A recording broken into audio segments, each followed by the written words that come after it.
Monsieur Ravier, pourquoi ça vous fait sourire? Recommandations sanitaires, comme ailleurs. Moi, à chaque fois que je vois le Premier ministre, il me fait sourire. C'est la maxi-tête, c'est une sorte d'Achille Zavata, de Mr Bean, de Rantanplan.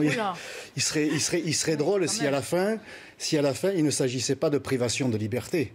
Si à la fin, on ne comptait pas les morts.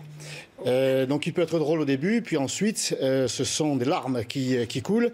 Écoutez, moi, je pourrais faire référence à la culture, c'est très important, c'est ce qu'on nous dit, surtout depuis le début de cette crise.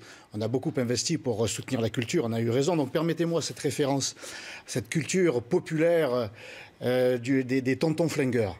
Rappelez-vous, Madame Mabrouk, cette référence, et permettez-moi cette familiarité.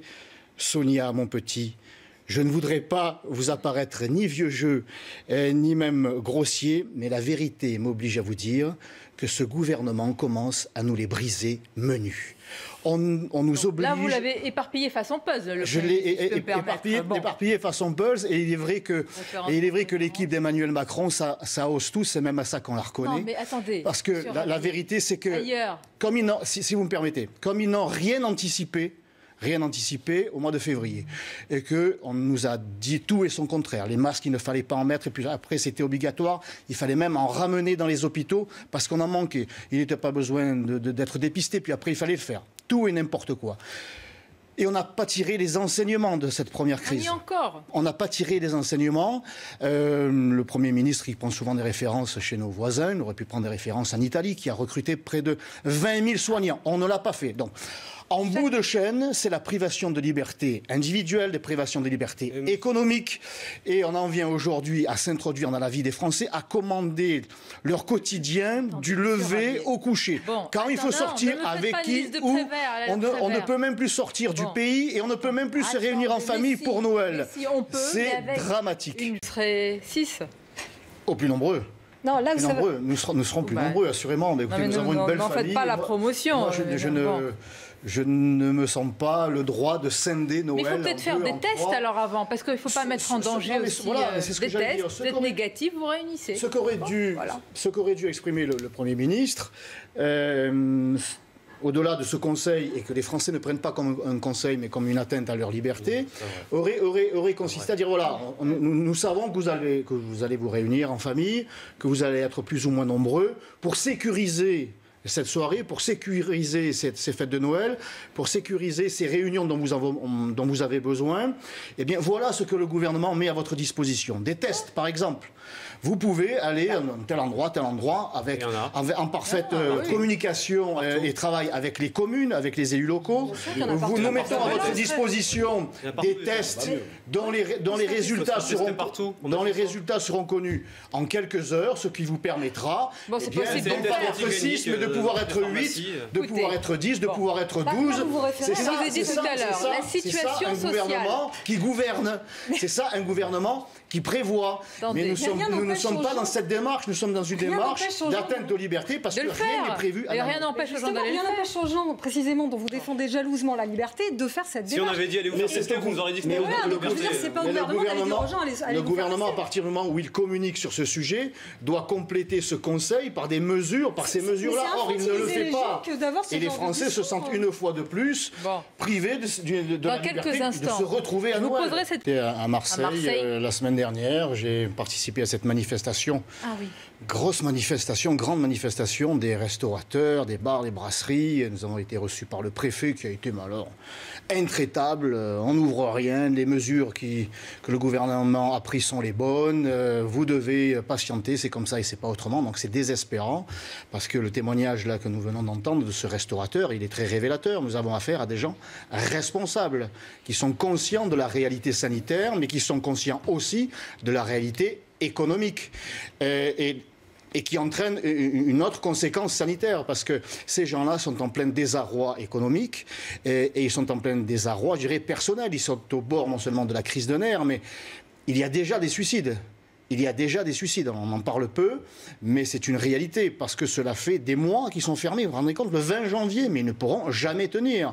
Les mesures du gouvernement annoncées sont très très difficile à mettre en application. C'est le parcours du combattant administratif pour ces commerçants. Et puis 3-4 mois, c'est insupportable. Donc il faut desserrer, parce que les bars, les restaurants ont démontré qu'ils étaient responsables et ils mettront en place toutes les barrières sanitaires pour permettre d'accueillir dans les meilleures conditions leurs clients, parce qu'ils n'ont aucun intérêt à ce que la situation dégénère. Ils n'ont aucun intérêt. Donc il faut leur permettre de vivre. Ils veulent travailler, c'est ce qu'ils demandent. Oui, mais ils ne demandent pas d'aide, ils veulent travailler. Les banques, on les a sauvés il y a quelques années. Oui. On n'a pas demandé aux Français leur avis. Ce sont des centaines de milliards, voire des milliers de milliards au niveau international qui ont été, j'allais dire, investis, mais que ça nous ait plu ou pas. Donc je pense que les banques aujourd'hui doivent faire l'effort de renvoyer la monnaie, si je puis dire. Bon. Beaucoup de poussière, oui, il faut un grand tapis, hein, si on veut mettre la poussière. Écoutez, c'est malheureusement...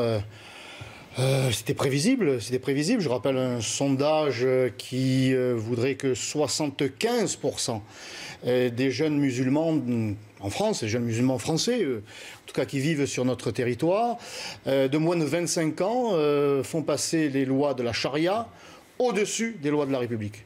C'est pas Stéphane Ravier qui le dit, c'est pas Marine Le Pen qui le dit, c'est un sondage, une étude assez précise. Les lois islamiques, les lois religieuses. Donc il n'est pas étonnant que cela se traduise dans les faits, des faits extrêmement graves. Jusqu'à présent, l'islamisme, le militantisme islamique venait de l'extérieur. Aujourd'hui, il est chez nous. Est-ce qu'il est combattu? Gérald Darmanin qui vise ses 76 mosquées, apparemment une vingtaine pourraient être fermées. Il fait une annonce. Le projet de loi séparatisme. Le problème, c'est qu'il y en a 3 fois plus en réalité. Moi, je l'ai saisi pour une mosquée islamiste à Marseille.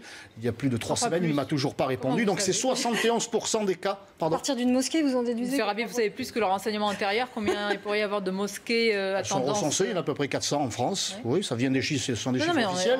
Mais pour l'instant, monsieur Darmanin nous parle de 79, 75, un tiers, je ne sais pas pourquoi. En tout cas, qui sont, j'allais dire, dans le collimateur. Donc c'est notre jeunesse, c'est la jeunesse dite française, en tout cas, qui met en avant ses convictions religieuses avant le modèle, disons-le, avant le modèle français qu'il rejette. Donc la situation est explosive, ce n'est pas simplement de la poussière. Il va falloir prendre des mesures beaucoup plus énergiques que celles proposées par le ministre de l'Intérieur, qui reste en réalité très médiatique. Non mais des menaces de mort, c'est pas des incidents. On ne peut pas qualifier des menaces de mort d'incidents. Il faut quand même mettre les bons mots sur les... Donc vous êtes en train de faire... Vous êtes en train de minimiser la chose. Vous êtes en train de la minimiser, des menaces de mort. C'est précisément ce que je suis en train de dire, de ne pas minimiser ce qui s'est passé à l'OMAC avec Samuel Paty. Mais ce que je vous dis aussi, c'est qu'on ne peut pas résumer l'ensemble de la jeunesse de ce pays, c'est-à-dire les millions d'enfants qui sont scolarisés, et une partie d'entre eux qui sont de confession musulmane, à des enfants qui seraient en marge de la République et qui auraient décidé de porter atteinte aux valeurs de la République de façon systématique. Ce n'est pas la réalité. Mais si, c'est ce que vous dites. Mais non, mais ceux qui ont proféré des menaces de mort doivent être sanctionnés à ce titre-là, c'est 5%. Oui, mais ce sont des enfants. Ce sont des enfants. Et s'ils tiennent ces propos, c'est qu'ils les ont entendus, au sein du foyer. Il faut aussi le prendre pour cela. Ce sont donc les parents les responsables. On ne peut pas sanctionner un enfant sinon de l'exclure de l'établissement, mais ce sont les parents qu'il faut sanctionner. Et si ces parents ne sont pas français, il faut les expulser. Le président et le gouvernement sont favorables à cette vaccination. Eh bien, je dirais que les femmes et les enfants d'abord, en cas de danger. Eh bien là, en cas de danger, le président et le gouvernement d'abord, puisqu'ils sont favorables à cette vaccination. Pourquoi pas la représentation nationale? Mais je dis, non, s'ils y sont favorables, autant qu'ils se vaccinent eux-mêmes. Mais moi, je suis pour la liberté. Très sincèrement, qui est donné. Qui est donné pour l'instant, oui, dans le verbe. J'espère qu'il n'y aura pas de contraintes contournées ou de Restons sur les annonces qui sont claires. Il n'y a pas d'obligation. C'est clair.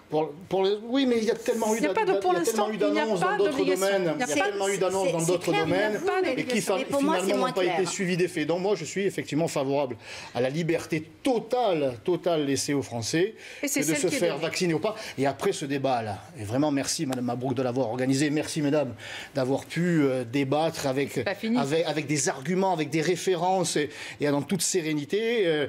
Je crois que les téléspectateurs qui ont pu vous écouter, ça a été une chance pour eux, comme ça a été une chance pour moi. Et le citoyen Stéphane Ravier que je suis, eh bien, a parfaitement compris certaines choses, que les laboratoires sont tout puissants, qu'il s'agit d'un pari, on n'est pas certain de grand-chose. Raison de plus, toutes ces raisons me convainquent dans ce choix que de ne pas me faire vacciner. Mais chacun fera comme il le souhaite. Je peux poser une question très rapide dans la réponse. Oui, mais il faudrait l'appeler une réponse. Allez-y.